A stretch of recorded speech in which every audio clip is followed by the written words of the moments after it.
Regret is a natural human emotion that can be both negative and positive. It is a combination of comparison and blame, and it is often associated with the past. Regret can help us make better decisions, boost performance and deepen meaning if we know how to use it properly.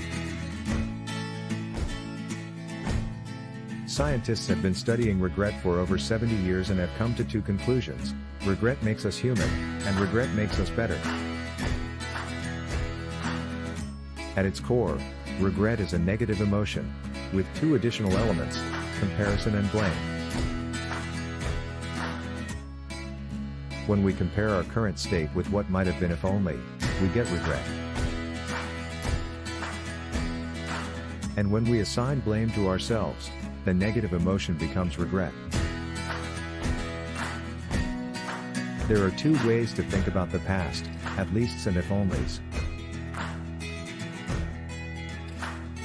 If-onlys are typically how we think about the past. For example, if only I had put in a few more training sessions leading up to the event, I would have won the gold medal. But there is a good side to this behavior as well. Regret can improve decisions, boost performance and deepen meaning. The key is to view our feelings as a tool for thinking. If you commit to not dodging or wallowing in your emotions, and instead confront them, you can use them as a catalyst for better future behavior.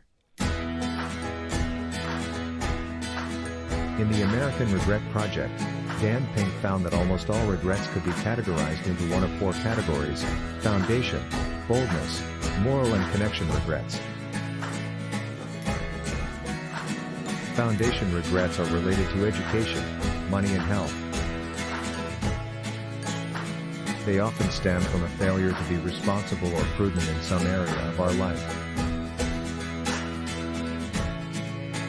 Understanding the different types of regrets can help us use them as a tool for thinking and better future behavior. At leasts are rare. They sound something like "at least I ended up with a bronze medal," unlike that other athlete who blew it in the last seconds of the race and ended up off the podium. If-onlys is typically how we think about the past. If only would sound something like "if only I had put in a few more training sessions leading up to the event, I would have won the gold medal." So, first things first, when you find yourself stuck in the if-only rut, it's not just you. It's everybody. But it begs the question, are we all just self-sabotaging masochists? Surely there must be some good to come out of this behavior that otherwise leaves us dejected and distressed. Right? Regret can do three things that you probably want more of in your life: improve decisions, boost performance, deepen meaning. The key is that when it comes to regret, we have to view our feelings, especially the negative ones that come when we think about the past, as a tool for thinking. In the American Regret Project, Dan Pink polled 4,489 adults and found that almost all regrets could be categorized into one of four categories: foundation, boldness, moral and connection regrets. They asked a lot of questions, but the big one was this: regrets are part of life. We all have something we wish we had done differently, or some action we wish we had taken or not taken. Please look back on your life for a moment. Then describe in 2 or 3 sentences one significant regret you have. As it turns out, people regret a lot of things. Relationships gone bad, poor romantic choices, bad career moves, education paths gone astray, and more. Pink found that most regrets could be categorized into one of 4 categories: foundation, boldness, moral, and connection. Let's look at them in turn. Foundation regrets are related to education, money and health. They often stem from a failure to be responsible or prudent in some area of our life. Human beings require a certain level of stability.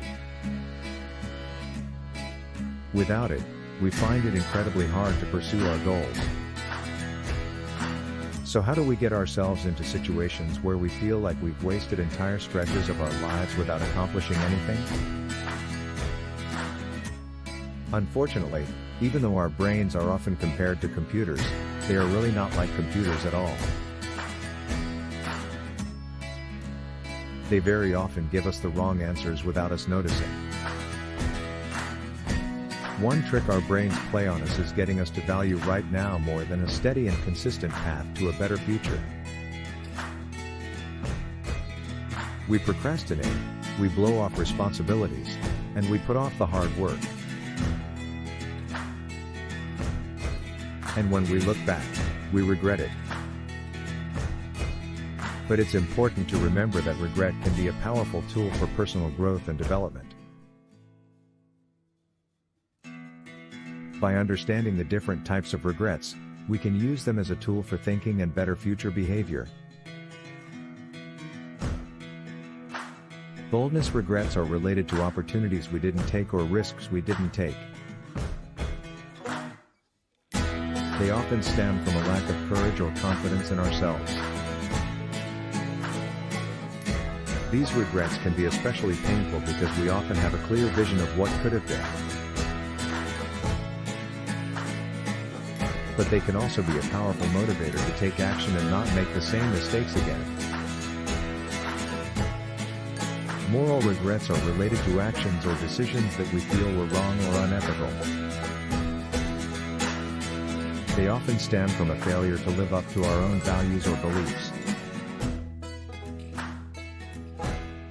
These regrets can be the most difficult to come to terms with, but they can also be the most powerful in terms of personal growth and development. Connection regrets are related to relationships we wish we had nurtured or maintained. They often stem from a failure to be there for the people we care about or to treat them with kindness and respect. These regrets can be particularly painful because they often involve a sense of loss. But they can also be a powerful motivator to be more present and engaged in our relationships.